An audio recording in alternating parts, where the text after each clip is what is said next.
Oh, yeah. I mean, it's what, 10, you get until about, what, 1:30, maybe 2 o'clock, depending on it. Right? So, I'm going to have, go ahead.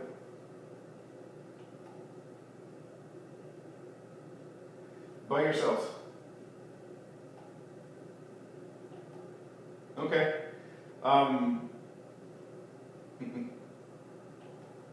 So I can share, if anybody wants to share the ones that you guys already made with Haley, go ahead and share it with her so she can take a look at how you guys did it. I know Janet, you have yours is really nice. Christopher's too. Jeffrey's too. Come on. Where you go?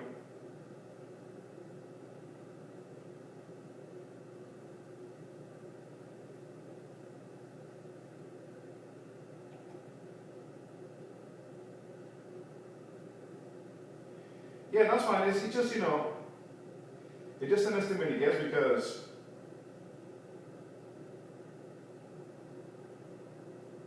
some of us could work, in the culinary field already or have for years, but don't, they're just not learning. So Yeah, I'm from the automotive how long field. it's gonna take. I'm from the automotive field a little bit. that's all right. All right, so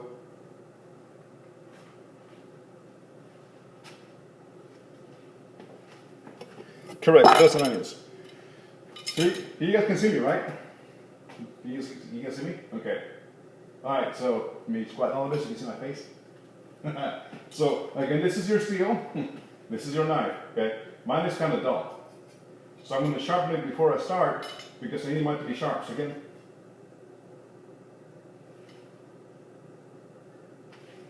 Really? So the second count, yeah, you can't see my face, Robert, you can see the knives, right?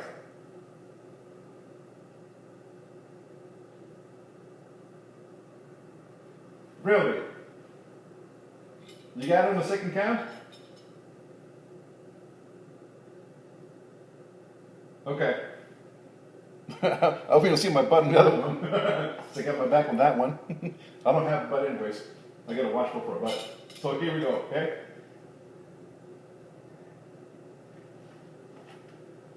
Yeah, that's fine. So again, we start, right, at the heel and go slide down.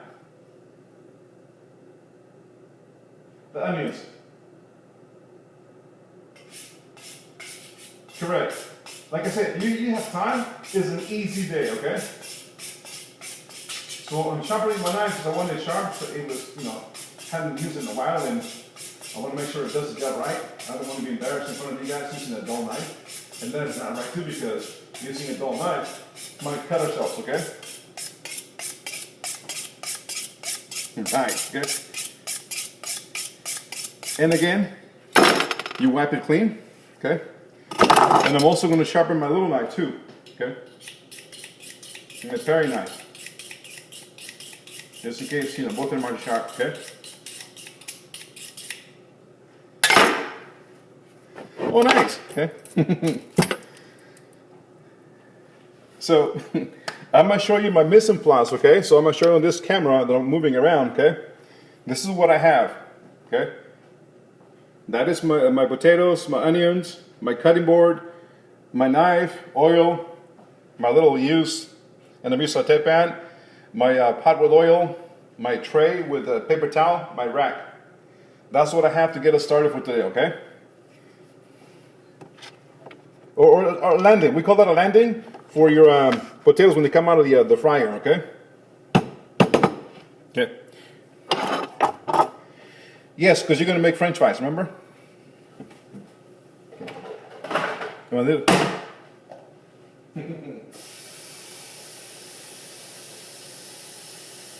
They don't. So. Oh my goodness. Yeah. So I got my little container with water for my potatoes so they won't get oxidized. So what I'm going to do is, okay, first I'm going to heat up my oil. No, not yet. I don't want to touch my oil right now. So what I'll do is I'm going to start with the onion, okay? So I know a lot of chefs prefer to leave the stem on it. That's not me. That's a personal preference. So I'm going to take the stem off, okay? The little both ends off, okay? It makes it a little bit easier to peel. I'm going to use my little paring knife to remove the skin, okay? It's that easy, okay? Okay? So I'm going to get this trash right here. I don't want to have the skins of onion, contaminated onions, okay? I can put in the trash bin. There we go, okay? So, I'm going to start with the onion first, okay? Once you have your onion, you cut it, okay?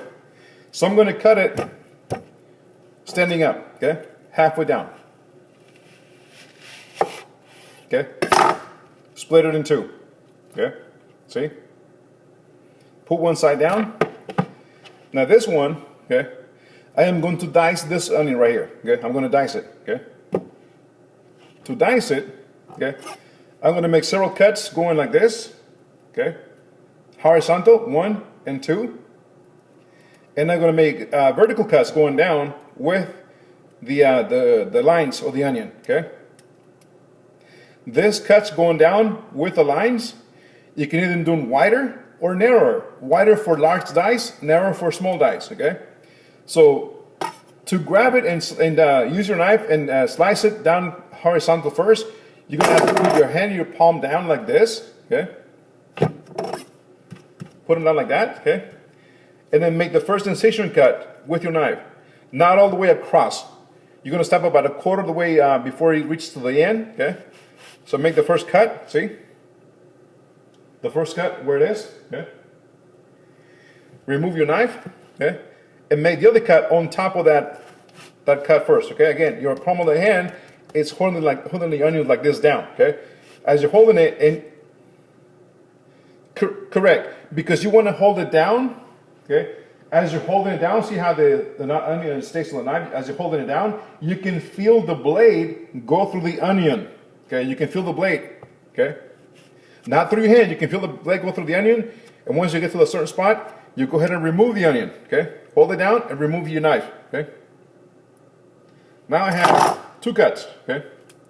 1 and 2, okay? Next one, like I said, I'm going to cut it going down like this, okay?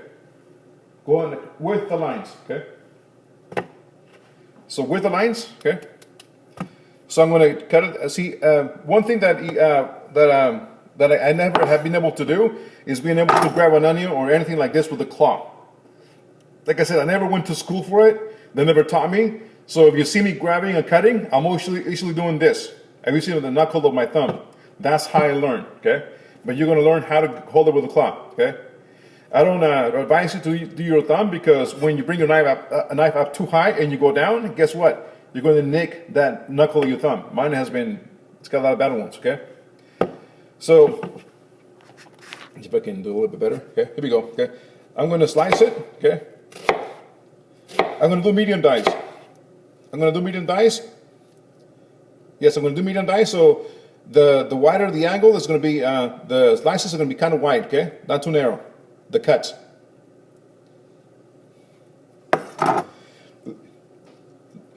We can turn the oil now. I'm turning mine on now, but I'm going to leave it on low heat because I don't want that to be over 300 degrees. Remember, the first round is 300 degrees, okay? You can, if you have it, you can put thermometer in it to measure the heat of the oil, okay? Right. And then watch it, monitor it, okay? Not to go over 300. That's the first.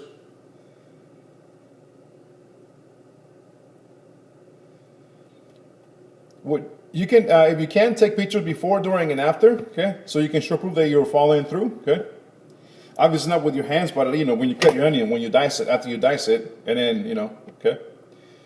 So once, go ahead. So the oil on very low heat, it needs to not be over 300 degrees, okay? You got to watch and monitor it, okay? Yes.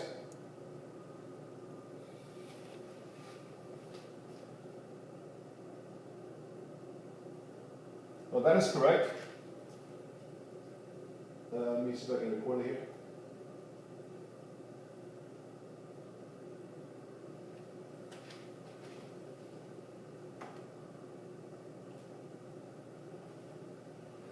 Thank you for that note. Now it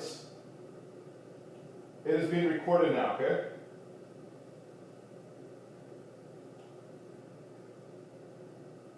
Okay. It's being recorded now. Thank you. So anywho, now we slice the onion this way, 1, 2, and then slice it vertically with the lines on a wider angle, and maybe like about a 1/2 inch thick. Now, going forward, I'm going to dice it like about I'm going to slice it across horizontal, like about a 1/2 inch thick, all right? 1/2 inch thick. Okay. One cut. But see how I'm holding my knife to cut right through? Okay. See the onion? Here we go. See? I'm using the tip of my knife to go down, okay? Right. You can, however, do this motion as you use the tip of your knife down first, anchor, and then push down on the heel, okay? And what we have, it's nice medium onions, okay? Medium diced onions. Okay?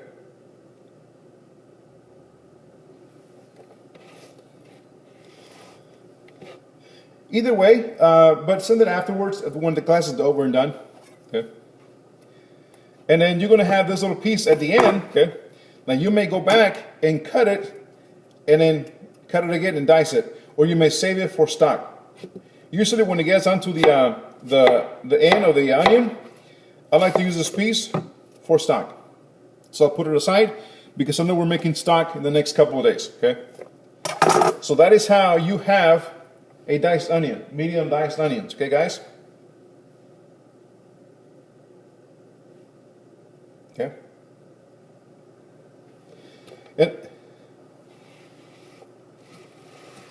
And remember, it is practice, okay? It is practice. So if you screw up an onion, don't worry. We're here to slaughter the onions in practice. Because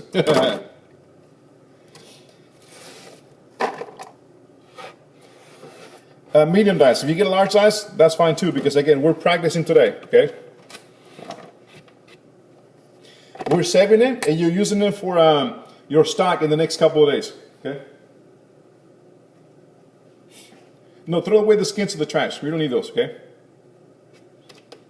Yeah, so nice, very nice. So the onions, set them aside because it's going to be done for stock. Now, we are going to julienne the other onion. You can either put a little, whatever container you have. I usually recycle the deli lunch meat from H-E-B, like this one. It's not dishwasher proof. But, you know, I put it here and I recycle them and use them as I go, okay? That's fine. Keep it more compact, okay? Now we are going to slice your onion and julienne it, okay? Julienning the onion means you're going to slice it, okay, with the lines, okay? Slicing it, meaning slice it across, okay? Remember, two different slices. Julienne is for cooking, and slicing horizontal is for salads, for using it raw, okay? So, I'm going to, again, grab the onion, okay? Grab the onion and slice it, okay? Again, I'm using the tip of my knife, okay? I'm going like this, okay? You can do that, or you can do this, okay? Your choice, okay? This is julienne onion. The stem is on the far end, on the tip, okay? So I'm using, right, and I'm using the tip of the knife, okay, to guide me through. And then I push down with the heel, okay?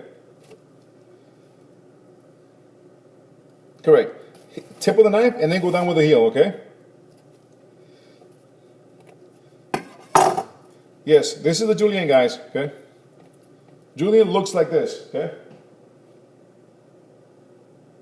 That's julienne, okay? The other way, okay, I'm going to set that aside because those are not julienne, okay? I'm going to take the other half, in the horizontal, it's going to be half a slice, okay? See? I start with the tip of the knife and then go down very thin, okay? Not so thick, okay? Very thin, like about maybe an eighth of an inch thick, okay? Start with the tip down and then push down with the heel, okay? There you go, see? Do that seesaw motion, okay?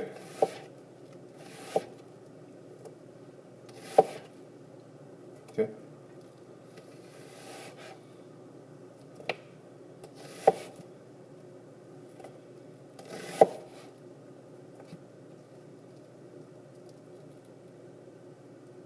Let me see if I can,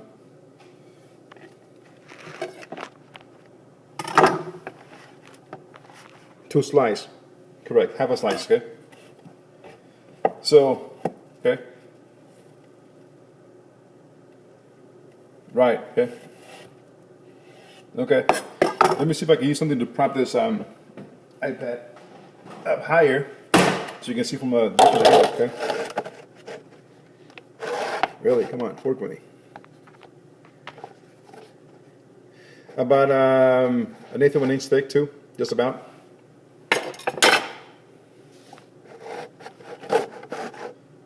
Correct. Yeah. Correct. Yeah, the other direction. Correct. Really? This thing is not working with me. Maybe that way. Okay. So again, different angle. Okay. Tip of the knife down. Boom. Okay. Tip of the knife down, and then slice. Okay. And I'm watching my oil. Right now, my oil is about 200 degrees Fahrenheit. Okay, it's rising up, so I'm keeping an eye on my oil too. Okay, and I'm going to save this for stock. Okay, so I got half of mine julienne, okay, and half of mine sliced.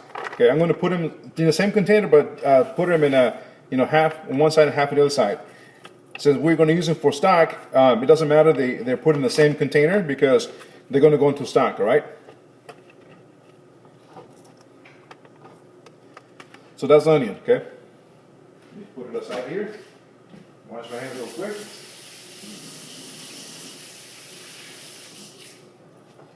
Okay.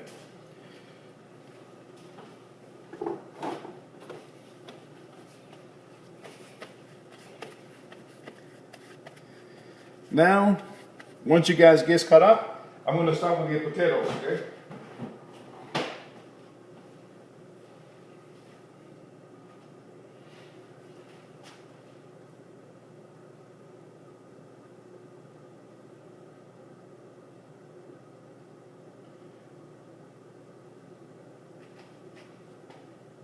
Yes, please, thank you. Let me know when you get your cut up, all right?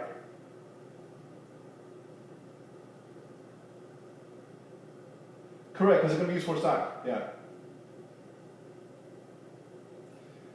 If you freeze it, they're going to crystallize. And they're going to turn limp after you get them out, okay? Yeah. So you might want to... No, because the onions have moisture, so they're going to freeze. Shh. Right. At 300 degrees. We want it to reach 300 so we can start the French fries, all right? That's fine.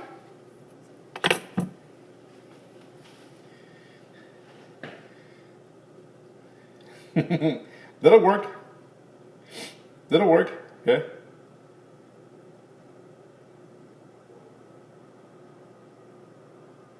Yeah, it's going to take a few minutes to get to 300 degrees. Okay.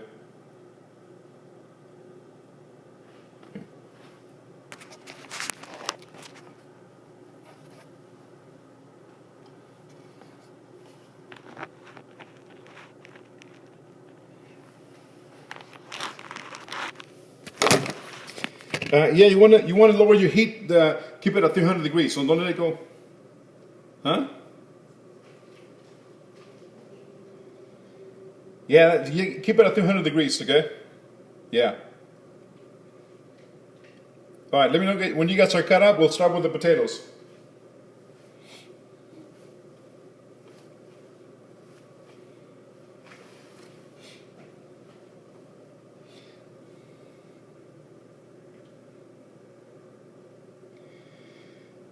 You'll start seeing, well, once it gets 300 degrees, you might want to shut it off, okay? And leave it, or shut it off, or leave it at very low heat, okay? And then once we're done with the potatoes, you can start your first blanching. But very, very low heat, almost a pilot on, just to keep it at that hovering at that temperature, okay?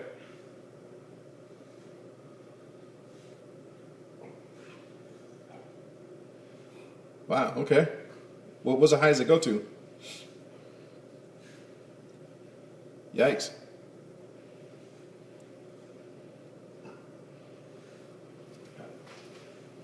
Thank you. The school one should go to 400 degrees, because I got the same one as you guys do.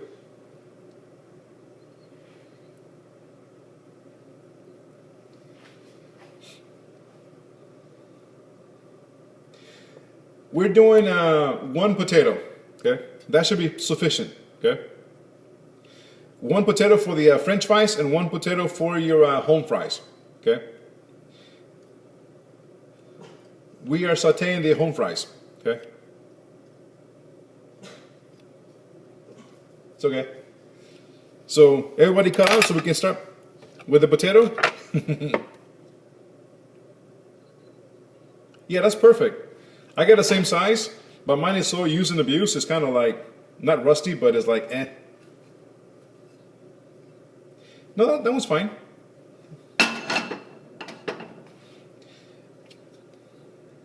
Yes, you can.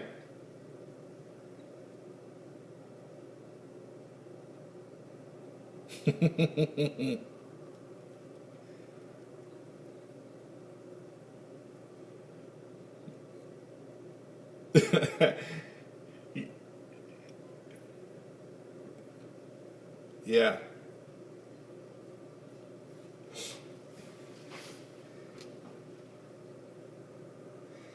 Yeah, because oil will stick to your skin and you try to shake it off and your skin pulls off.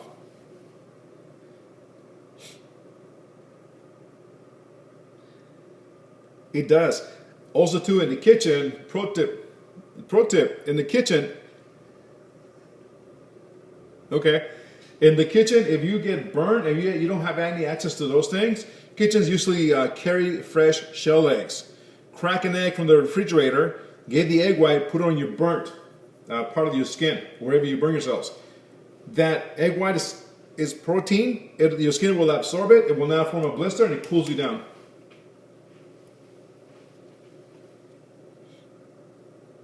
Oh.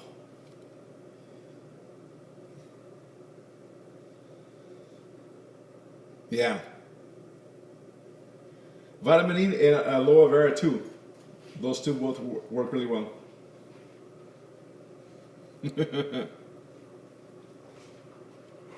Yes, you do. I'm waiting for everybody to catch up. Are you guys caught up with the onions so we can begin with the potatoes?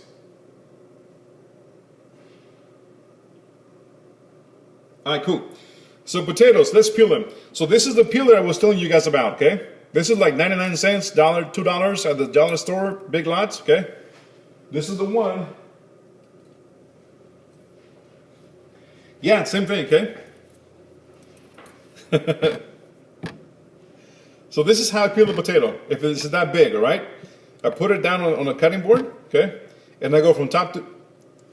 Yeah, mine is already washed. See, it's wet on this side, but it's dry on this side, okay?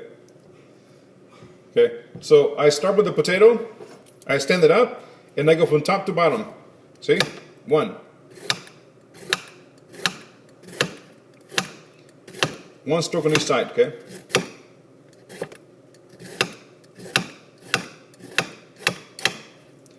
And then I go ahead and grab it from off the sanding up, and I peel the tips, okay?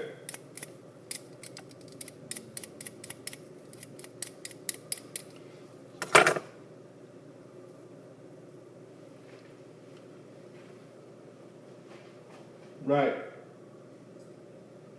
So potato potatoes, okay? Yeah, if you got it small, it probably is not going to work standing it up because it's too small to stand it up on the side, okay? Let me get it.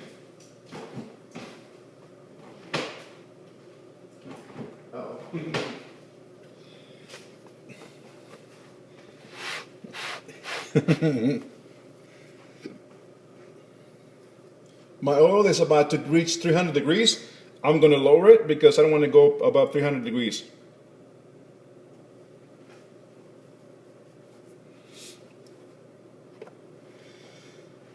Look.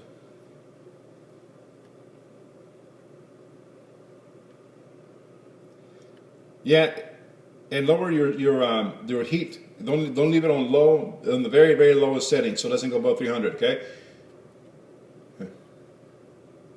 Yeah.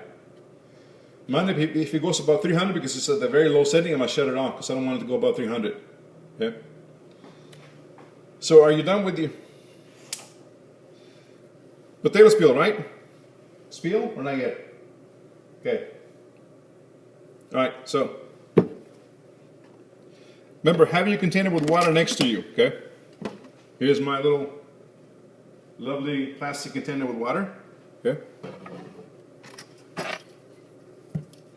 All right, cool.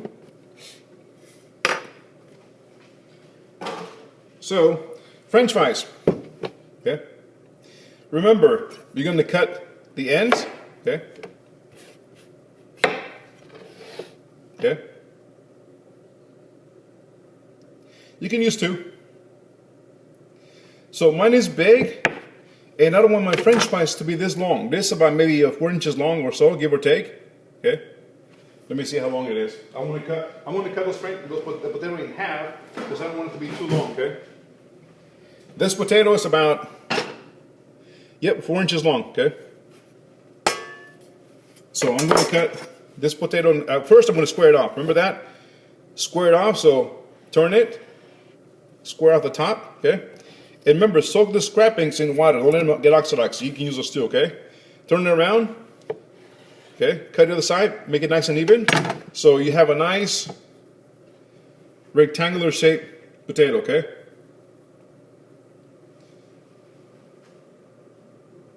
Okay. Yep.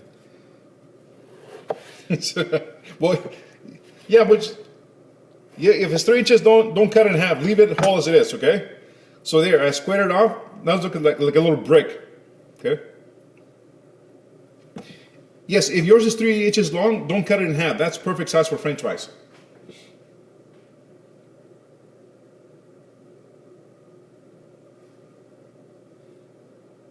Yeah, leave it like that. That's long enough. Okay. Yes, don't. Yes, Miss Ellie, don't cut yours in half because it is almost at the right length. Okay. So once you have it like a little brick, all squared up. Okay. Now we are going to slice it about. Yeah, so go ahead and square it out. Slice out the edges, okay, like this, like that, okay? Cool, okay. Yeah, make sure that it's not rounded. Yeah, like a little square brick, okay? That is about right. Show it to me like on the side, see how square it is. Like this. Okay. So even out all the sides, make it nice and smooth, all the sides. You gotta have 4 smooth squares on the potatoes, okay? 4 smooth squares. That's it. That's what we're looking for. Yes, that's it. That's what we're looking for. Correct. Leave it like that, okay? Right.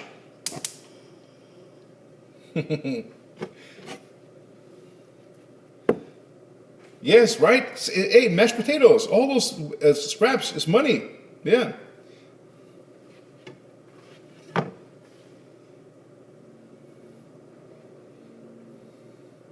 Very nice. So once you have it, but just like you said, save it, cook it, make mashed potatoes, fry it up. Yes, put in soak it in water, okay? So now, sorry guys, let me get some a little bit of water.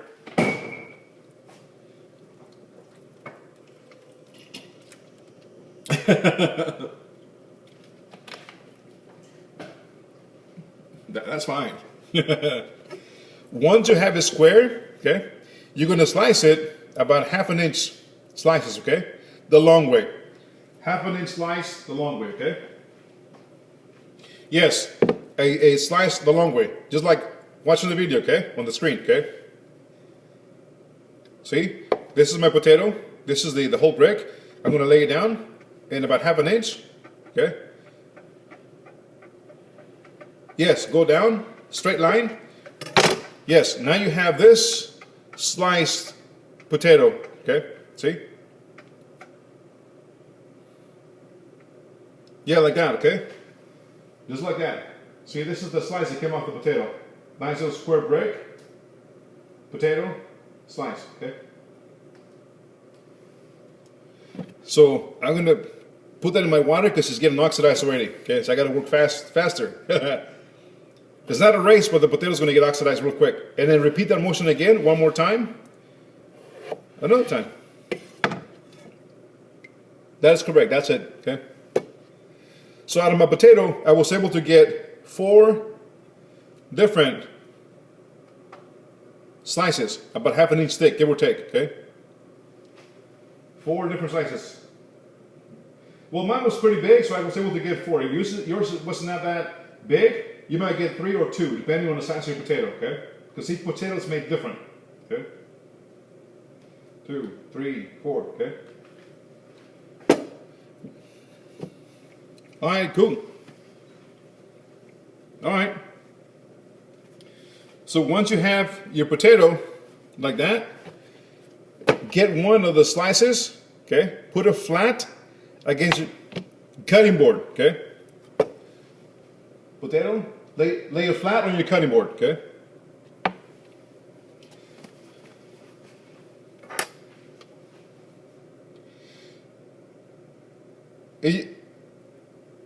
Half is there. Is that the whole potato? So we get about 3 slices out of that potato. About 1/2 inch, yeah, half an inch thick. And Maru, it doesn't matter how many slices you get. I was able to get 4 out of my potato. Each potato is made different. If you got 5, that's awesome. If you get 3, that's even better too, okay? It all depends on the size of your potato. Well, that's good then, okay? That's good. That's what it should look like, okay? You fan them out, okay? Just like you. See, I got 4 too, okay? Okay. That's it. That's it. That's what we're looking for. That's bâtonnet cut, okay? Now you have your potato, right? And slice, but lay it flat on the cutting board. And to slice it about 1/2 inch little French fries. You should be able to slice it like this. Now you got French fries, okay? It depends the size, okay? 2 to 3, okay? So I'm gonna put this in my water so they don't get oxidized. And I'm gonna go to the next potato, okay? And again, I'm holding my tip of my knife down and I'm going right across. Boom. 1, 2, okay? Because you can do this, okay? So I'm going again. 1, 2, okay? Soak in my water. 2, okay? And I'm gonna, yeah, that's it. So that is your potato, okay?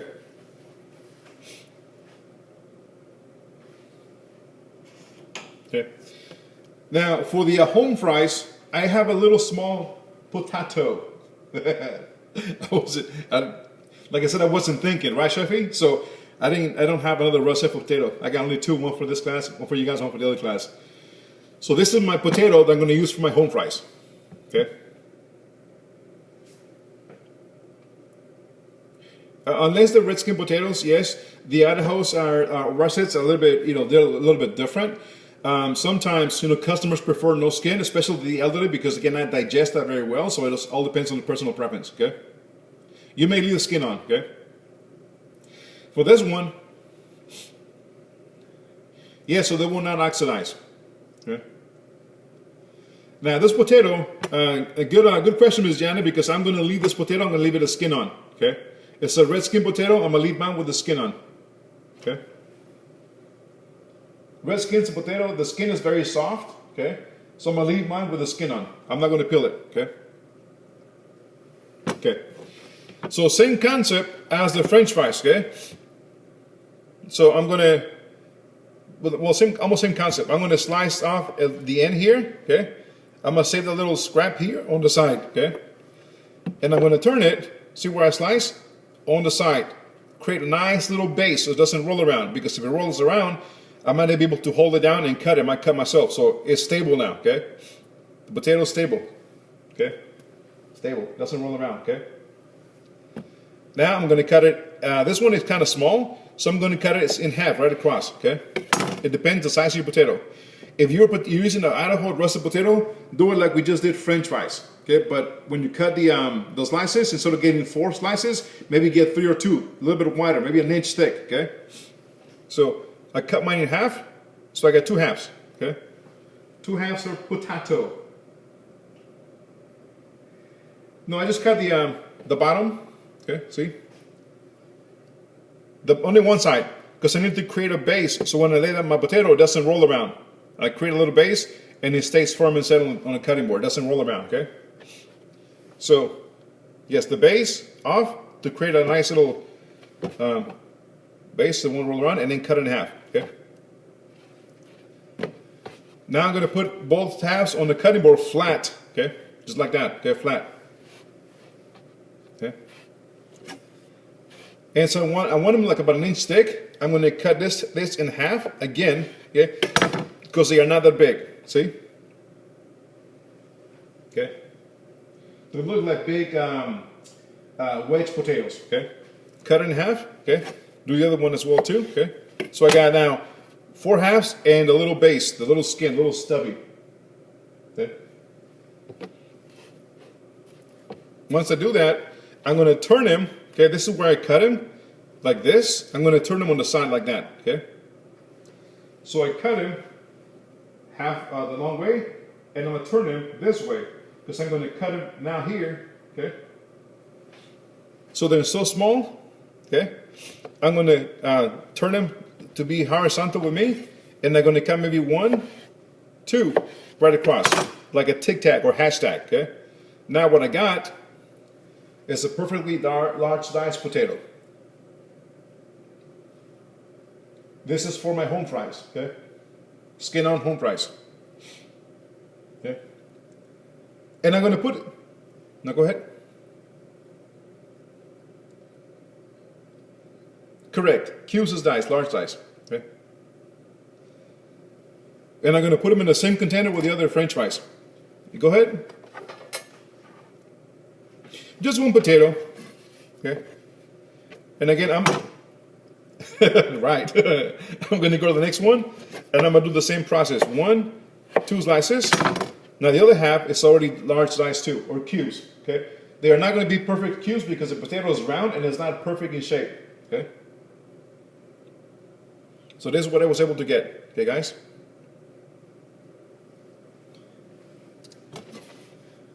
And I'm going to take a little stubby and also make another cut across half, and then again half to make sure they got little smaller dice, okay?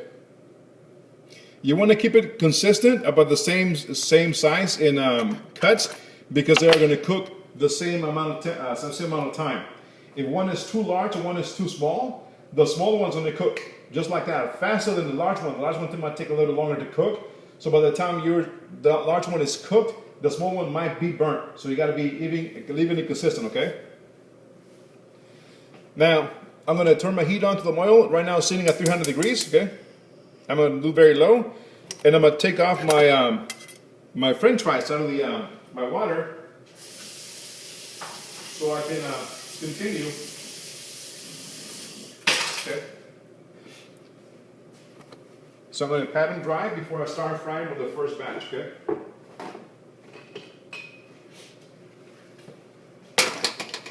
So I got my paper towels, okay? Paper towels. Yes.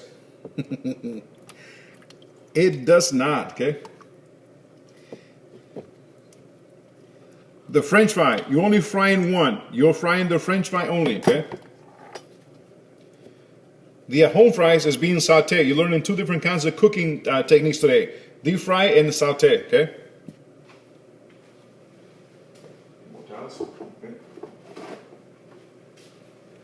So I'm going to pat them dry because again, the oil doesn't like water. Okay. So my oil is sitting now is about almost 300 degrees. Not there yet, okay?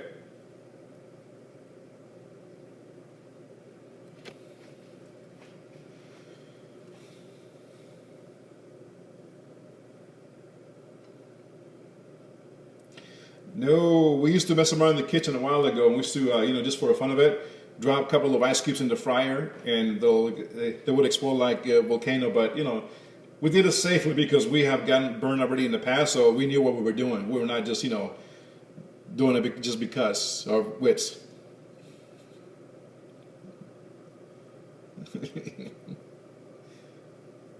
Because it's loud and it pops like rice, Rice Krispies. Snack crackle pop, okay? All right, my oil is about 300 degrees. I am going to start with a small batch first, okay? Maybe 4 at a time, okay? Because mines are big, mines are longer, okay? So I'm gonna drop them, okay?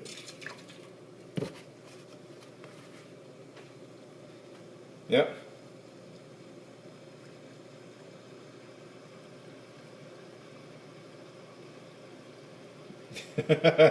Well, a radiator is pressurized. It's pressurized, so it's very hot.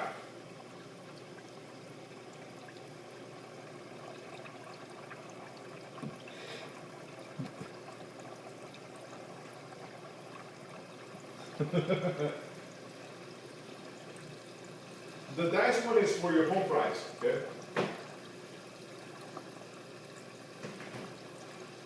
No, you're frying the French fries, okay?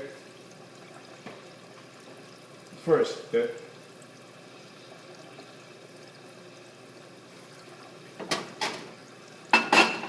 Yes, we're blanching them first. Remember in your book, at 300 degrees, blanch them until a little bit soft, okay? Yes, start frying it if your oil is ready at 300 degrees, okay? So my oil was at 300 degrees. Once I put the first batch, it dropped it to about 280. So I had to increase the fire in my oil to keep it at 300 degrees, okay?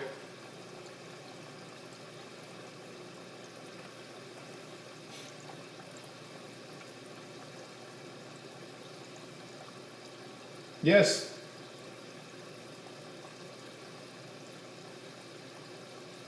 Okay, so 220, and then increase the heat a little bit for about maybe 2 minutes, and then start frying it, okay?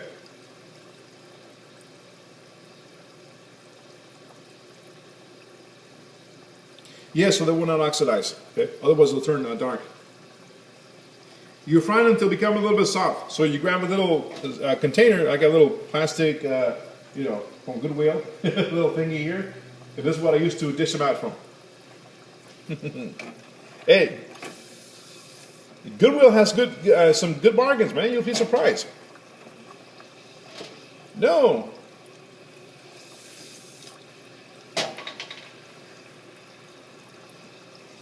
Yeah.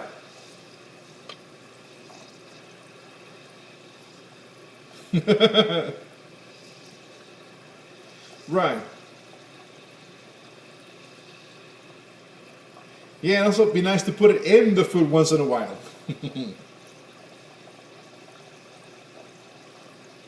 Well, okay.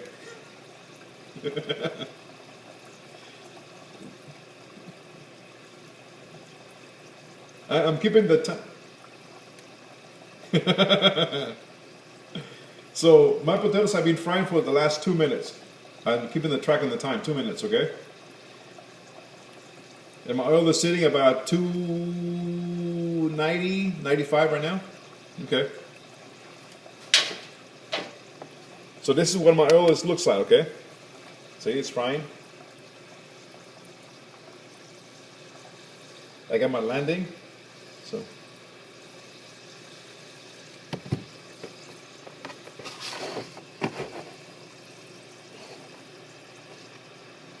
Right. And this is the other thermometer I was telling you about, guys, about the digital one, okay? This one was like 15, 20 bucks. And it goes up to at, 400 degrees, minus 400 to 392.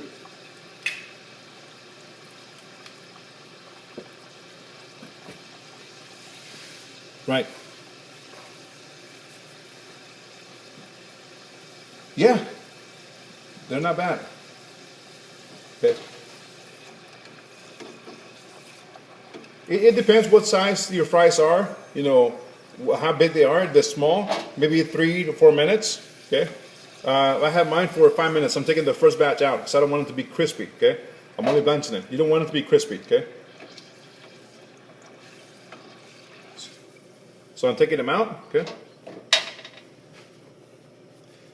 And I'm going for the next one. The next. Okay. And I'm going for my second batch. But I'm going to put a little bit more this time so the oil is going to drop lower temperature. So I'm going to have to leave them there for a little bit longer. Okay. Yes, you're blanching them. You're frying the first time. Okay.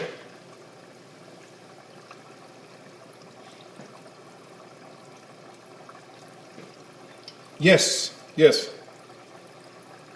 It only takes about 3 to 4 minutes depending on the size of your French fry. Okay. My oil is sitting at 300 degrees and the second batch is going right now. Okay. So the first ones that I took out, they're on my landing or my sheet tray, or if you got a plate, go ahead and line it with paper towels. Okay. And they are a little bit, see?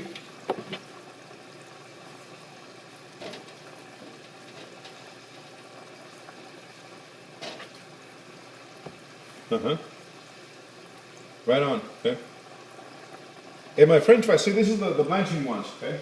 They're kind of limp. They're not golden brown. They're soft and limp. That's how you want them to be, okay? For the first blanching. Yes. Okay. Okay.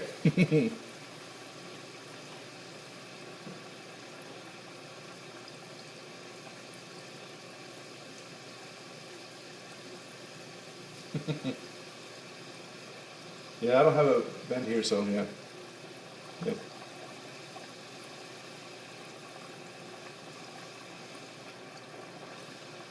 Good, that's great. Okay, that's what we want. Okay, that is exactly what we want for them to look good. Okay. Yes, like just like that. Okay. When they get to that point, take them off and put them in your landing with a paper towel, so it'll drain off the excess oil.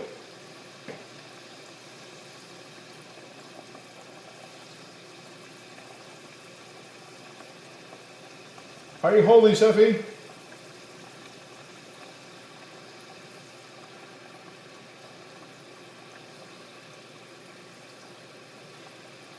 Raise the heat.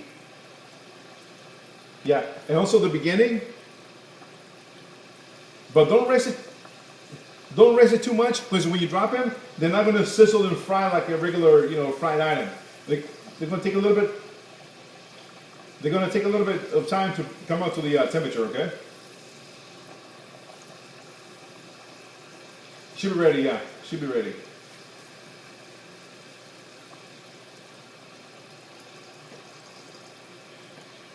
Only blanching them. Okay. You want them to be nice and limp and not golden brown. See, limp. Okay. Yes. Correct. Correct. So they're nice and crispy.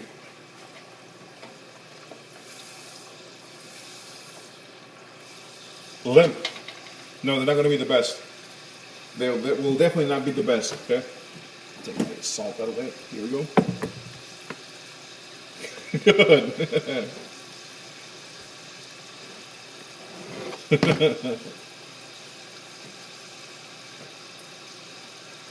Okay. All right, mine's are ready to be taken out. Okay. Another minute. Just another minute. Okay. No, not at all.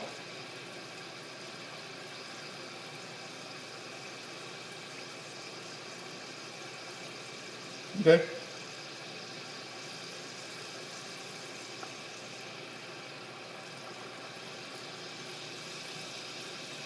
Right, I'm gonna take mine out already for the first blanching on the second batch. Okay. Yes, about 2 to 3 minutes. Yours they're small, so about 2 minutes should be fine. So I took mine out. Okay. I'm letting it rest a little bit. Okay.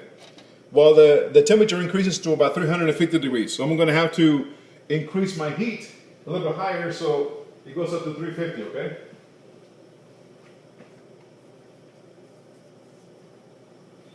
How you doing, Chefy?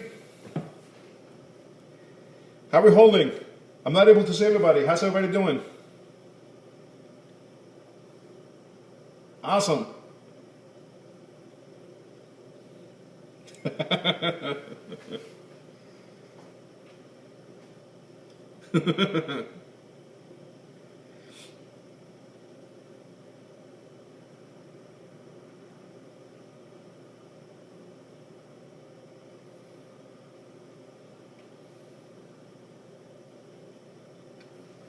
My kitchen's getting hot. I'm gonna turn the AC a little bit on because man, it's gonna get hot in a few minutes. Hotter.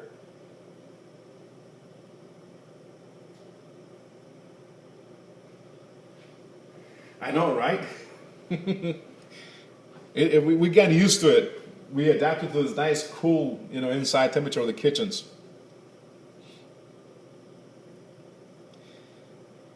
That's it. Yes, that's for the blanching. That's correct.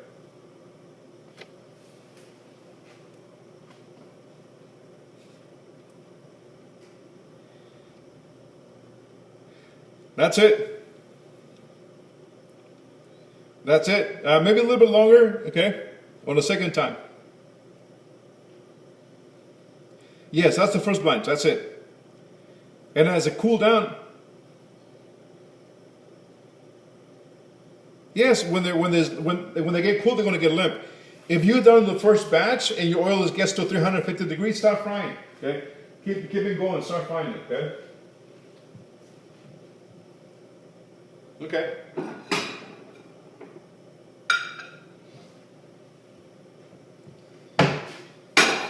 Pumpkin spice oil?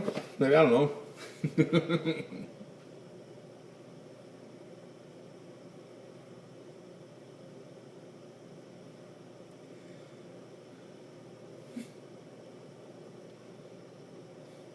No, it's not. It's just controlling the heat. Just controlling the oil. That's it. Just the temperature. That's about it.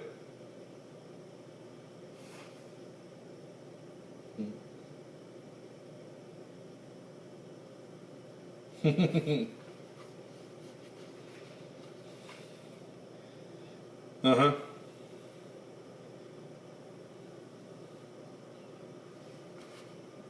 Oh, no way.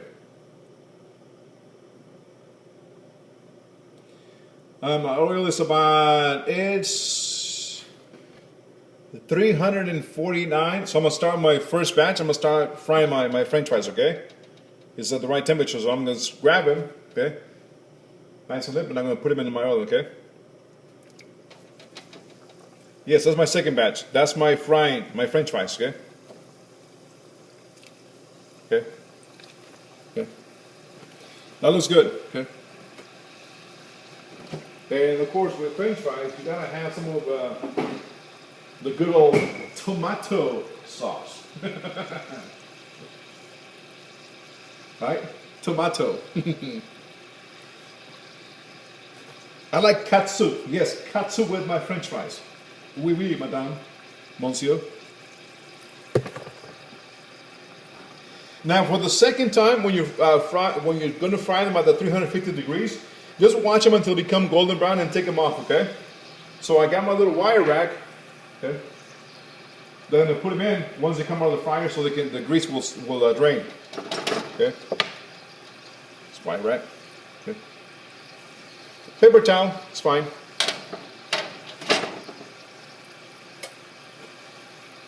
Yeah, that's fine.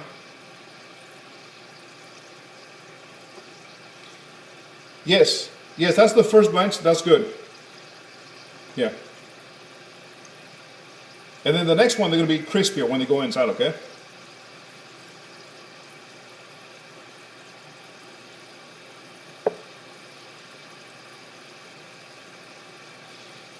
Right, and when you get it to 350, if you don't have a thermometer, the best way to kind of like gauge it, eyeball it, take a look at the oil. If it's swirling, if it's got a swirl in the liquid, it's about 350 degrees. If it's not swirling, it's not there yet, okay?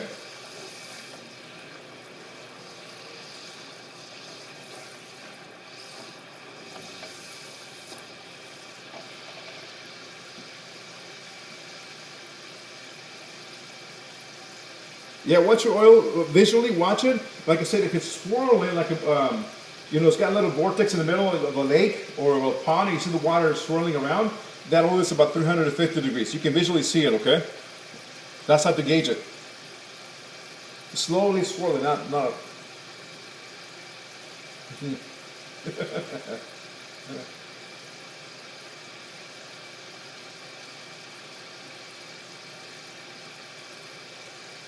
My oil is sitting at 350 degrees and my French fries are coming along pretty good, the first batch. They're looking golden brown. At La Casa de Chef Miguel.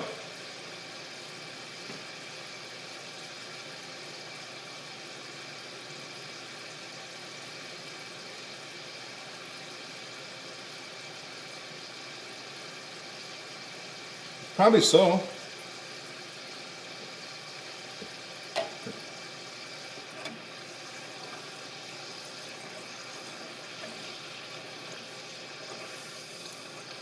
Okay, a few more minutes on my French fries, okay? Right now they're like light golden brown. I want it to be medium golden brown, not too dark. A little bit lighter in color. They could have gone maybe another 2 minutes, but they'll sit crisp for a few minutes and they'll go limp in the next after they sit a little longer, okay? Yes, medium golden brown, not light, okay? Because if you fry them until the light golden brown, when you take them off and they cool down, they're going to get limp again. And that's what people will complain about French fries being soggy. Right. So about 3 to 4 minutes until they get a medium golden brown.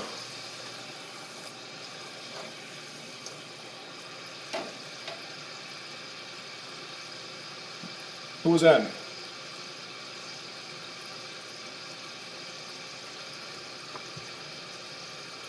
Yeah, as long as they're golden brown, that's good, okay? So,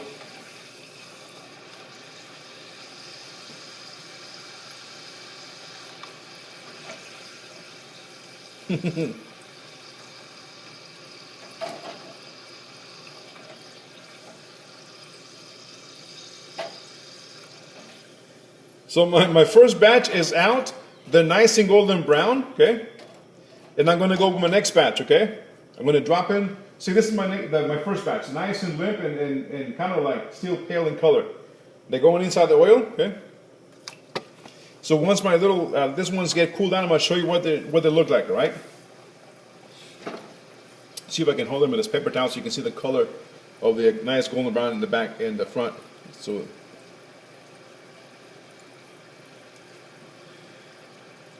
if it's not plastic, otherwise it'll melt.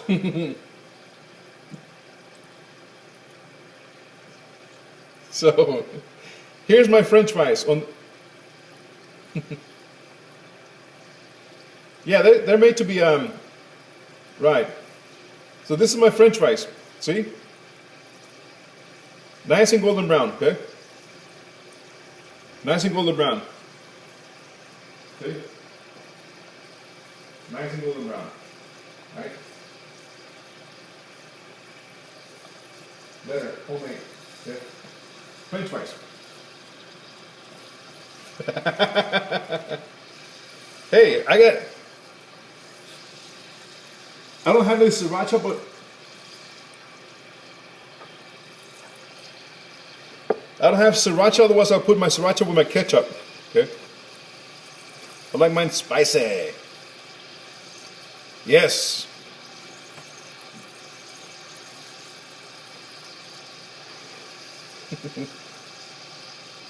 Ooh, nice. So, yes, that's it. That's good.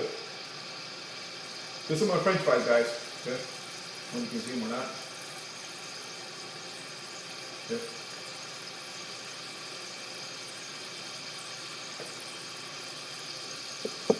Anywho,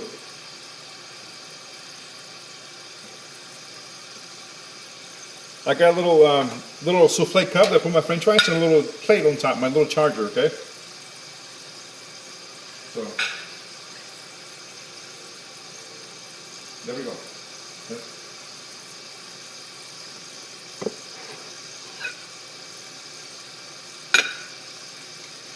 Now my next batch is getting along pretty good, but my oil is about 360 degrees, not it's about 10 degrees higher, but that's okay. That means it'll get a little bit crispier faster, okay? Okay. Yes. Yes. Nice. Okay. So you want to season it when they come out of the oil so the little seasonings will adhere to the French fries. I didn't season mine because I got to watch my sodium intake, you know, all hard, a little thicker back here. That's it, Ms. Maru. You got it.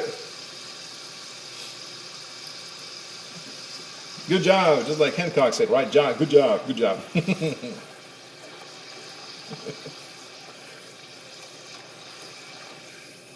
Yeah, mine's take a little bit longer the second batch. I get mine's a little bit bigger too. So,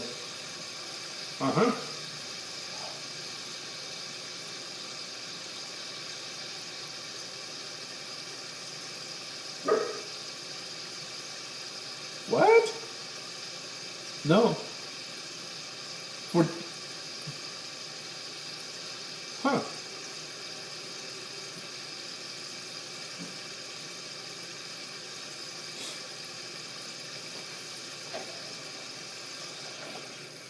Huh?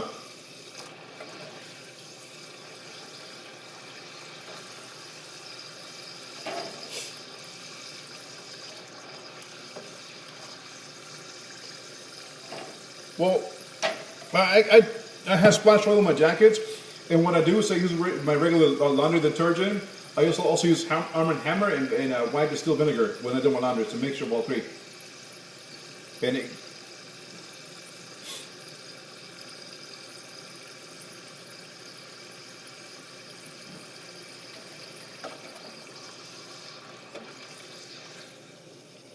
yes.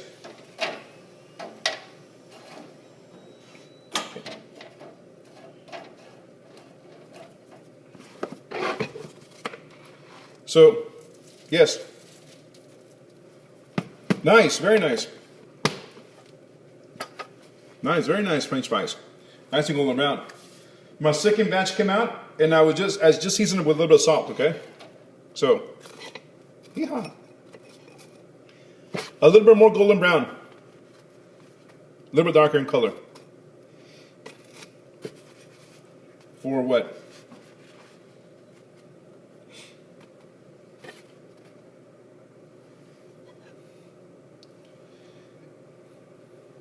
No, so submit your pictures through email so we can take a look at them, okay? So send them to Chef Pablo and I both together, and along with your production sheet, so we can take a look at your production sheet and take a look at your product when it's before, during, and after, okay? No, if you have it typed, share it with the Google Docs, okay? So here are my French fries, all came out, okay? Right, here's what they look like, right guys? Right?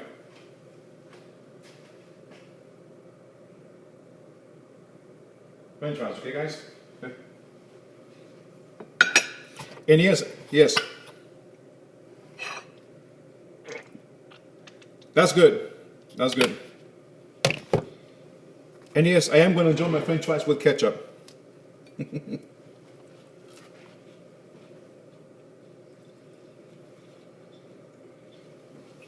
Mm-hmm. They're good. Nice and golden brown, that's right.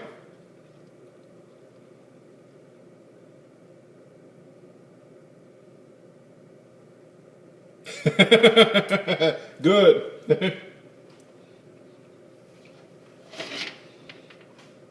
I ain't judging. Hey, whatever, you know, I like ketchup. I don't have sriracha with me, otherwise I would use sriracha, but I don't have it with me. Okay.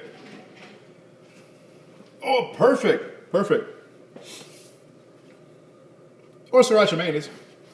No, that's it. That's good. They're good. Right color. Yes, once you're done frying, shut off your oil. Yes, that's good. That is good.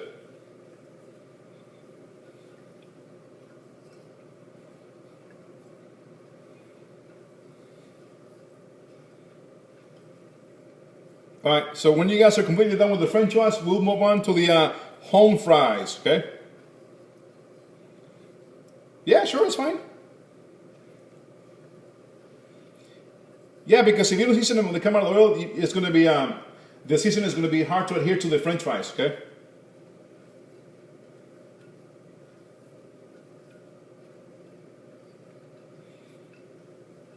Yes, they are. Sea salt. Himalayan sea salt.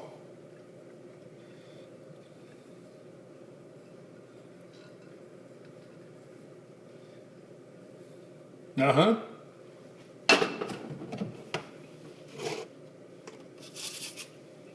Take a pictures and send them through the email. Chef Alan asked, we can take a look at them. Yes. Okay. So this is my secret ingredient sometimes when I use seasonings.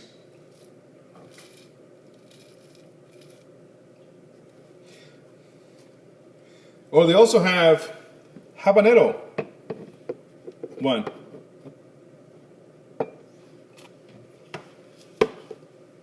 Yep.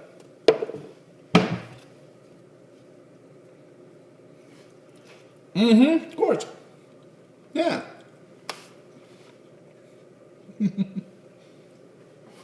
Louisiana, Frank's hot sauce, you know, slap your mama hot sauce, you know.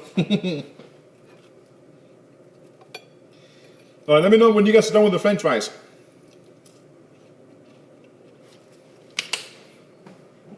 All right. Enjoy it.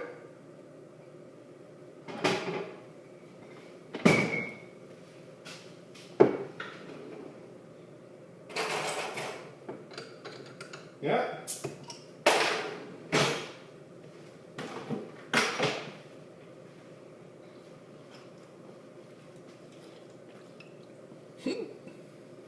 That's fine. You guys ketchup, you French fries.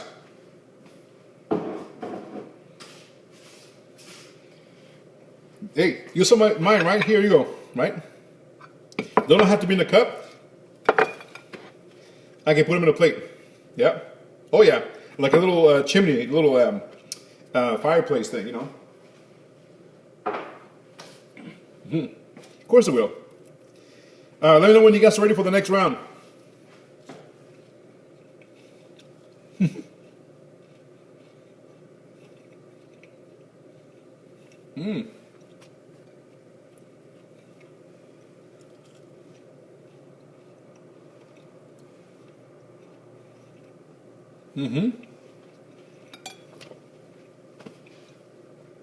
And the oil can be recycled as well.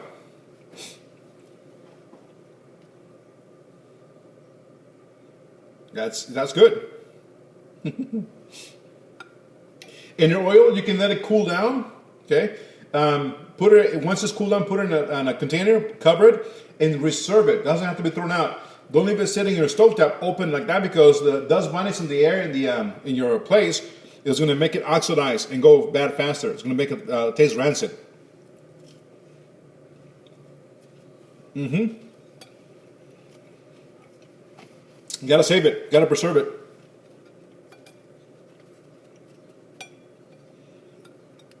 Yeah, once it's cold, not when it's hot.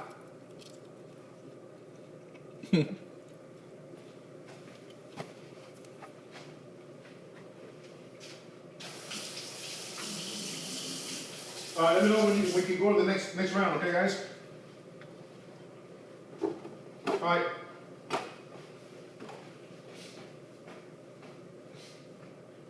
Hey.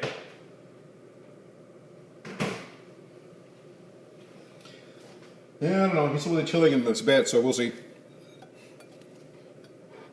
I should go to HB, buy some gizzards, and give him a little treats here and there. All right. So, let's go with the next batch. Now we gotta do some home fries, okay? So same process. We're going to remove your diced potatoes from your container with water, okay? Remember, you're dealing with oil and water, okay? So I'm going to pan them dry, okay? And these are going to cook a little bit faster, okay?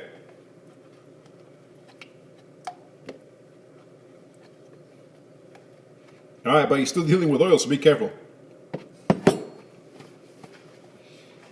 Pat those dry too.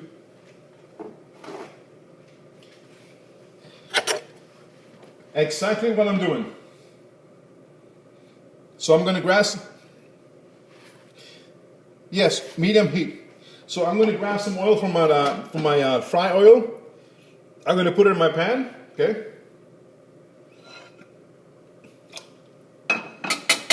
Okay, and I'm going to use that oil for my next round, okay? About a couple of tablespoons or so, because it depends on how much potatoes you're using, okay? So I'm going to pan my potatoes dry, as you guys are watching here on the screen. Pan them dry, okay? Now I'm going to turn my pan on, okay, on high heat. I'm going to get it first hot. Once it gets hot, I'm going to lower the heat to medium, okay? So my pan is getting hot, okay?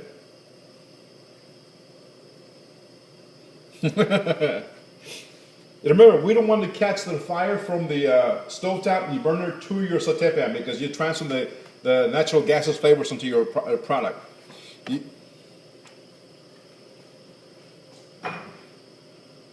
Okay. And I'm enjoying the French fry while I'm waiting for the potatoes to be ready.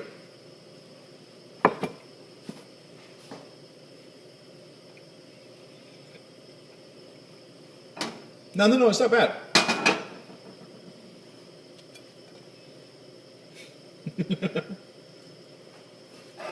And nobody got burned, right? I hope so, right? Good. Anybody cut themselves? Good. So we have no cuts and no burns. That's awesome. So far, so good.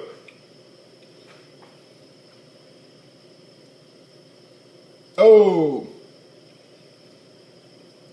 Welcome to the cut club. It usually happens.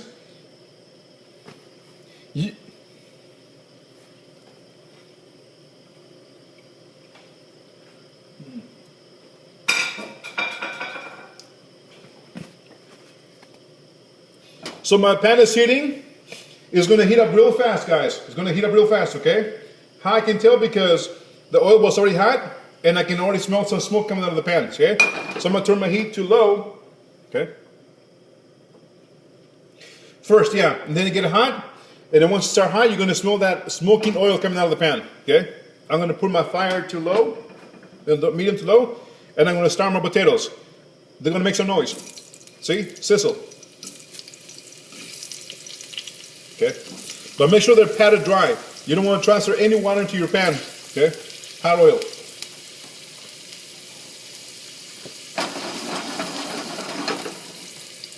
Right, and then once you get them in, okay, kind of roll your pan around like this so your potatoes don't stick at the bottom. Okay, roll it around so they won't stick. All right, otherwise the potatoes are going to stick to your pan. And they're gonna burn, and you're gonna try to scrape them off your pan. You're gonna possibly damage your non-Teflon stick pan. Okay. Yeah. So roll them around a little bit, loosen them up, get some lubrication going into those potatoes, right?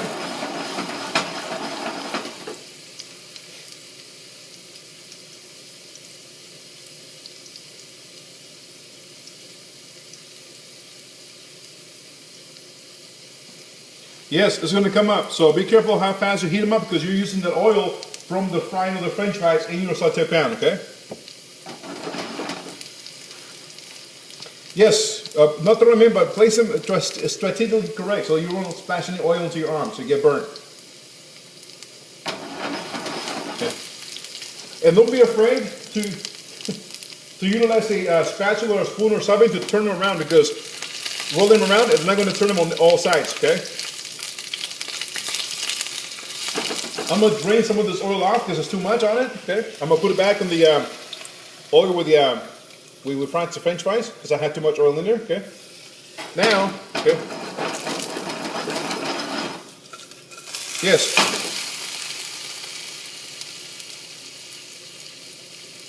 You can drain them on your you can drain them onto your pot where you fry the French fries, okay? So I'm rolling them around so they don't stick to the bottom, okay?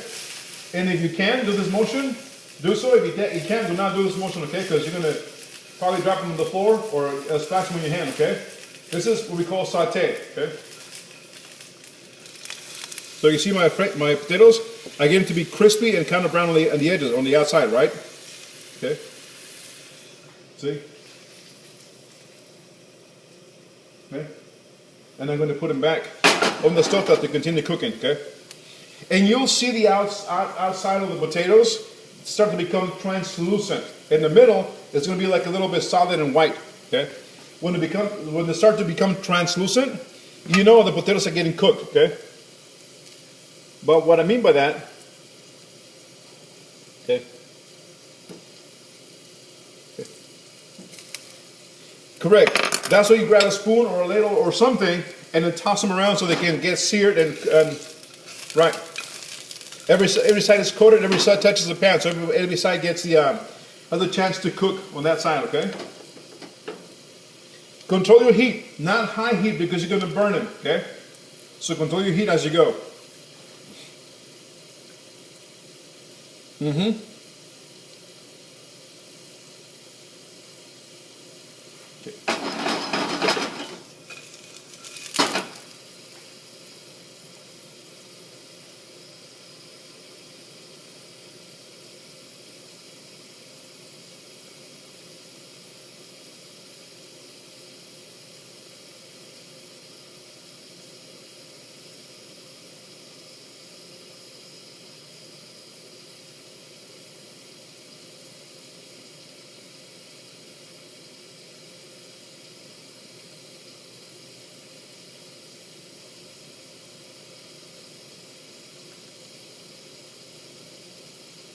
Okay.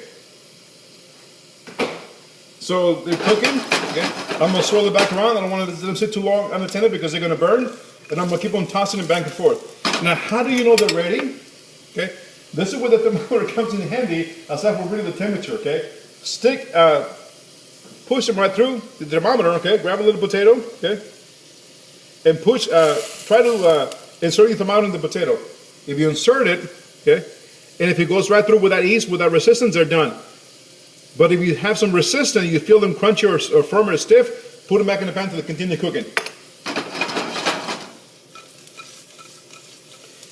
Another way of checking them is get one out, okay?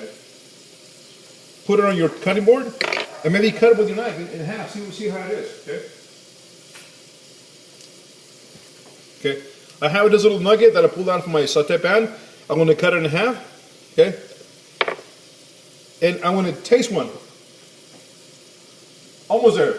Okay. Oh, okay. A little bit more brown there. Then look like this little nugget right here, that brown, okay? Mine's got about a minute or two before I can pull them off, okay? You don't want them too soft. No, that's fine. So with the chopsticks, okay, what you do, I got mine too, okay? If you got chopsticks, okay, you can grab one, okay, and squeeze it, okay, with your chopstick. If you can squeeze it and you can ride through, right, and you smash it, then they're done, okay? Chopsticks. You squeeze it, okay? Mine's are about done. I'm going to turn my heat off, okay? And I'm going to remove them on my landing with my towel. So I'm going to drain the oil, okay? Boom. Okay? I don't want any greasy potatoes on my plate, okay? Where's my cup? Right here. Okay. Hey, pan them a little bit dry. Get some salt. Sprinkle a little bit of salt, give it some seasoning, some flavor. Okay.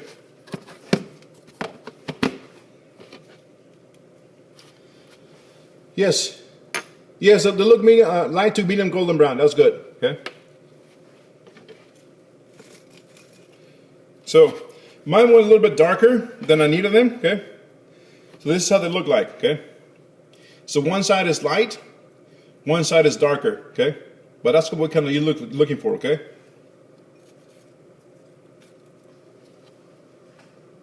Something like that. Okay. Hot, hot, hot, hot.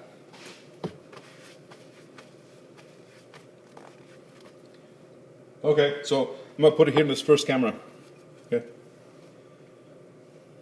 Right, like that, okay? That kind of golden brown looking, okay?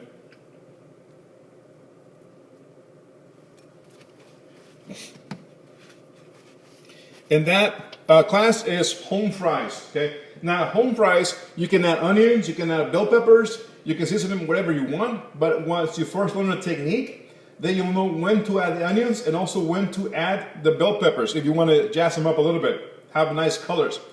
Because bell peppers and onions will cook faster than the potato will. So you gotta saute your potatoes first, halfway through, then add your peppers and your onions so that when they come out at the same texture, okay?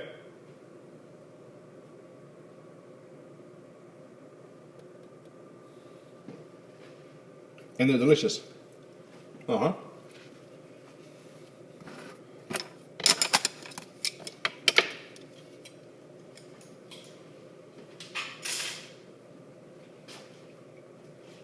As you are finishing your home fries, okay, again, this is my home fries, my little cup, okay.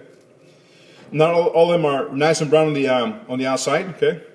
Like this one is not, okay, but you try to get them as brown as you can, okay.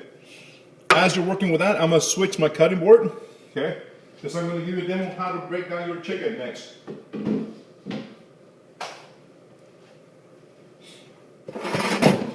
So I was able to buy this cutting board at Big Lots that has a groove on the outside. Huh?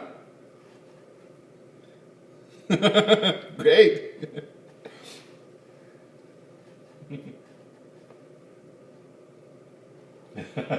So it was, yeah, it shouldn't take you more than 5 minutes, to be quite honest, to break down a chicken. But I'm going to show you a real quick method, okay? So this cutting board that I bought at Big Lots is bamboo cutting board. It's like 20 bucks, and it has those grooves on the outside, okay? It's to catch whatever juices are in the cutting board inside the cutting board and not contaminate your table, okay? Yes, they look good. They look good. Okay. That's it. Want it to be nice and golden brown, nice and GBD, golden brown. Uh-huh.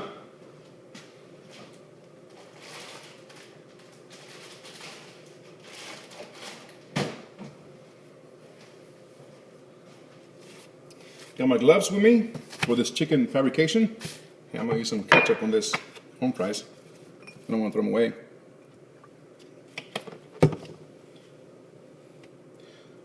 They look good. That's good. That's good.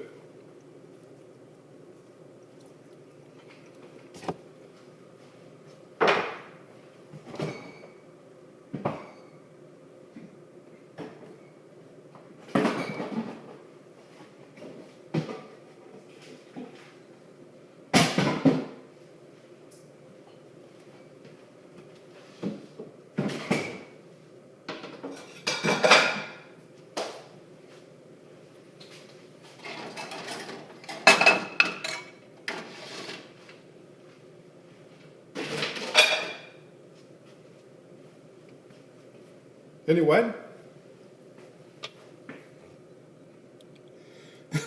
it happens, so you got to be careful, okay?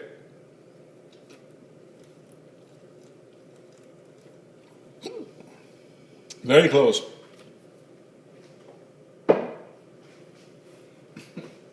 Oof. Oof.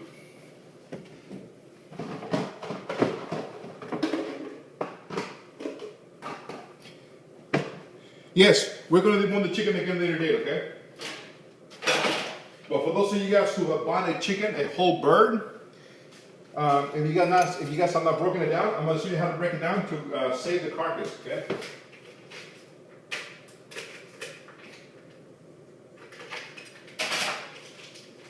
Okay.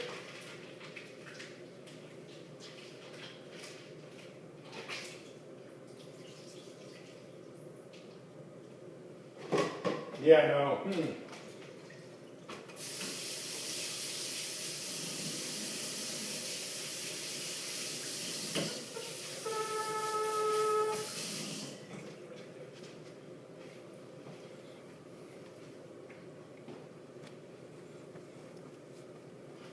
Wow.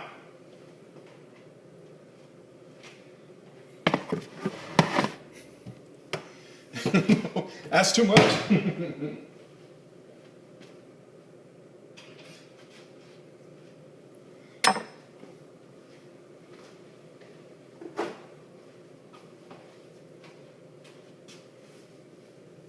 Okay. So chicken. Okay. Again, gloves.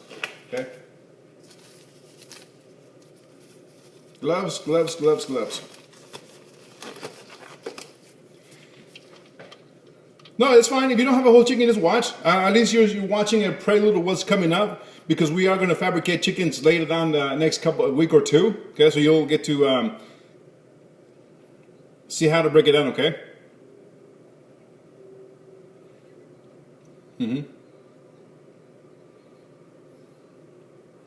No, we are just using the chicken carcass to make stock on Thursday. But the other birds, the chicken that you have already fabricated, freeze it, because it's going to come in handy the next week or two. Okay.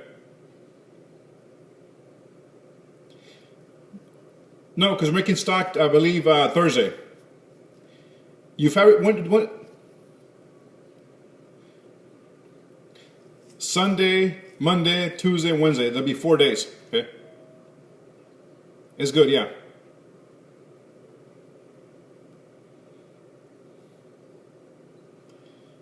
So, whenever you guys are ready, let me know, and I'll start with the chicken fabrication. All right. So, here I got a yard bird, aka chicken, right? Right? So, it's just a big one. Okay. So I have a yard bird, a chicken. Okay. Here we go. Okay. A whole bird. Okay. So, okay. Leaking some juice in my side. I wasn't being careful. I don't want to contaminate my kitchen with salmonella. Okay, there you go. Okay. So, anyways, okay. I'm going to start on the left side of the chicken. Okay, here. Okay. First, I'm going to remove part of the wings. Okay, the wings have 1, 2, 3 joints. Okay. It's got the armpit, right here, the armpit. It's got the elbow joint, and then the wrist. That's what I call it, okay? So I'm going to separate each joint right through the bone, in the middle of the joint, okay? It's going to cut. So I'm using the little chicken wing tip, okay? Okay. You getting that juice out, okay? So I got my chicken wing tip here on the side, okay? I'm going to save that for stock. Next, I'm going to go next further, and I'm going to wait. I'm going to cut the right on the elbow, okay? Right through. See? You got to find that articulation, and it cuts right through, okay? See, this is the second wing, okay? Second wing, okay? Now, I'm going to separate the leg and thigh meat. So I'm going to turn it sideways, okay? So this is the leg and thigh meat. I'm going to go slower. All right, so what were you on, the French fries or the home fries? Oh, okay, my bad, sorry. Okay, so I'll go back. Okay, so and again, the wing has 3 joints. You cut the wrist off, okay, off, and then you cut the elbow right through the joint. Okay, so that's the second wing. This is where we fried some Korean chicken fried wings, some spicy wings, right? Yeah, I call it the wrist. It's where the joint, the last joint is. Yeah. Joint or articulation, okay? So now I have the breast and I have the leg and thigh meat, okay? Right between the leg and thigh meat and the breast, okay? I'm going to cut through this skin part right here, okay? But I'm going to cut as close as I can to the leg and thigh meat, leaving as much skin as I can on the breast, okay? So I'm going to cut as close as I can to the leg and thigh meat, see? Cut right through, okay? Cut through the skin and expose the leg and thigh meat, okay? Now I'm going to grab my hand, go underneath the leg and thigh meat, and push up right on the joint where the hip are connected to the leg and thigh meat. Push up, okay? It's going to expose this joint right here, okay? This joint right here, okay? I'm breaking it. It's going to expose that joint, okay? Once it is exposed, I'm going to grab my knife, and I'm going to continue separating the skin, and I'm going to cut right through that joint, okay? Separating the leg and thigh meat. Here we go, see? So here's the bird, no wing. The breast is intact, okay? Now I have the leg and thigh meat attached to it, okay? See? Okay. Now to separate the leg and thigh meat, okay? There's another joint where the kneecap is at, okay? See, it's right here, okay? You fold it up, fold it like this, right? So you go from the other side and push the skin back, okay? And this yellow fat line right here, okay? On the left-hand side of it, about maybe half an inch, is the kneecap or the joint, the other articulation. You're going to cut right through that, okay? Now you got the leg and thigh meat separated, okay? So, once again, it's attached. Remove the skin back. You have the light yellow fat skin right here, okay? And you find the articulation. So the skin, yes, is to push the skin back. So when you push the skin back, you see where the yellow fat is, and you do this motion to find where the joint is, the articulation. Once you find it, and then you cut it through, okay? Now, I have my leg and thigh meat separate, okay? Separate, okay? Now I'm going to go back, okay? And then remove the breast from the rib cage, okay? So this is your chicken, right? So I'm going to start where the wishbone is at, okay? With the tip of my knife, okay? Where the wishbone is at, in the middle, there's the keel bone, okay? I'm going to cut on the left side of the keel bone, okay? So with the tip of my knife, I make an incision lightly, and then go on the left side of the middle part of the chicken, where the keel bone is located, okay? And I continue cutting, see? Okay? Grab my fingers and open it so I can see better. I'm on the left side of the keel bone and continue to make slow motion cuts on the side of the chicken breast, okay? There we go, okay? Now I've separated it, see? This is the keel bone right here, okay? And this is where I cut to remove this breast off the side of the chicken, okay? Okay? You can start on the left, you can start on the right, but you got to start on one side of the keel bone. I have a tendency of starting on the left. Okay? Yeah.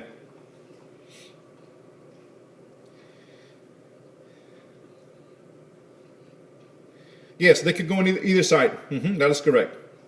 You're welcome. So once I cut alongside, I'm going to make more small incision cuts. Okay, once I get to the rib cage, I'm going to turn my knife sideways like this and go around, okay, to separate all the meat, the breast meat, from the rib cage. See? I don't know if you can see that. See? Right here.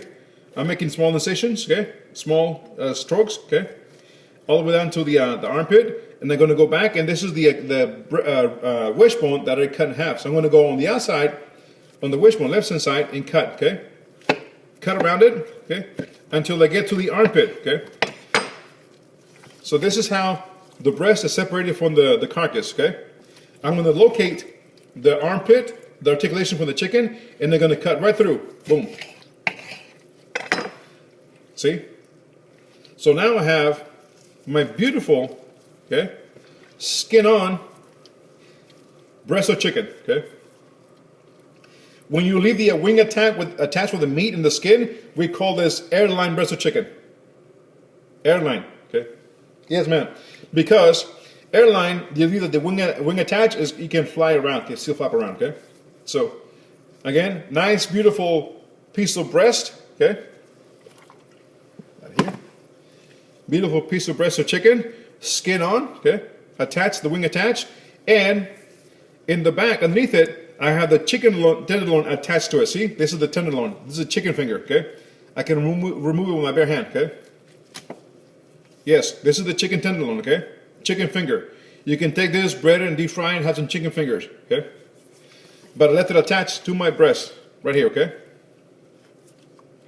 So that is a chicken tenderloin, the chicken breast with all as much skin as I can attached to the breast, and the wing attached, okay? Right, okay? So I have the breast, leg and thigh meat, and the wings the attached, okay? So this is what my chicken looks like, okay? Half of it is off, okay? The breast is off, leg and thigh meat is off, the wing is attached, okay? Right, okay? And there's another part in the back, see? This is where I cut off, right? There's another part right here. This is the hip muscle. We call this the oyster muscle. You can go back and remove it from this little indentation of the hip bone, okay? We call this the oyster meat. No. This is the oyster meat. This is what we call the oyster meat because it resembles the shape of an oyster, even though it's got nothing to do with the ocean or shellfish, okay? It resembles the oyster meat. A lot of chefs like to remove it, bread and deep fry it, and sell it in bar food. Make money off of it, okay? Yep.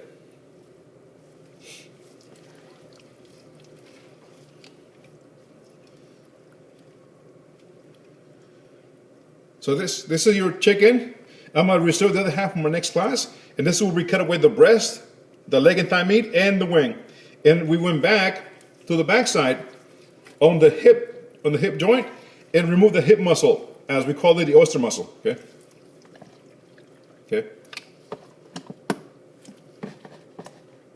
That's all right. It takes practice. So.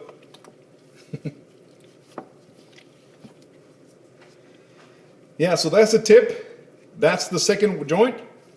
And the wing is attached to the chicken breast. Okay, that's the chicken breast, okay, with the skin on. This is the chicken tenderloin that is in the back, underside of the chicken breast, okay? This is the drumstick, okay? And this is the thigh meat, okay? And this is the oyster meat. So out of one half a chicken, I got 1, 2, 3, 4, 5, 6, 7 cuts, okay? 7 cuts out of that breast of chicken, okay? That whole bird. Correct. 14 total, okay? So that is how you fabricate a chicken.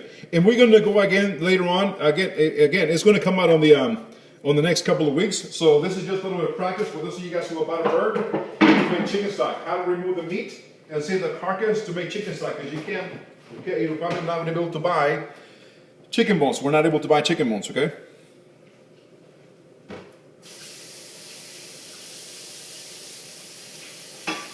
Oh, nice.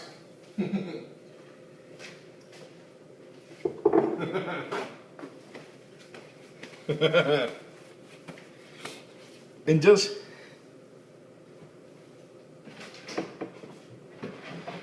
like everything else, I have my chicken in a container, nice and tight, okay? And it's going to go in my fridge, okay? I don't want to leave it open because it's probably going to contaminate my items in my refrigerator. You can freeze it, okay? I would not recommend it freezing it in a container because it's going to solidify, okay? Yep. And now I'm going to sanitize my workspace because I have chicken. So if you notice, I started with my potatoes, my French fries, went to my home fries. No, started with the onions, diced, julienne, sliced, went over the French fries, went over the home fries, and then went over the chicken. And I didn't have to clean my cutting board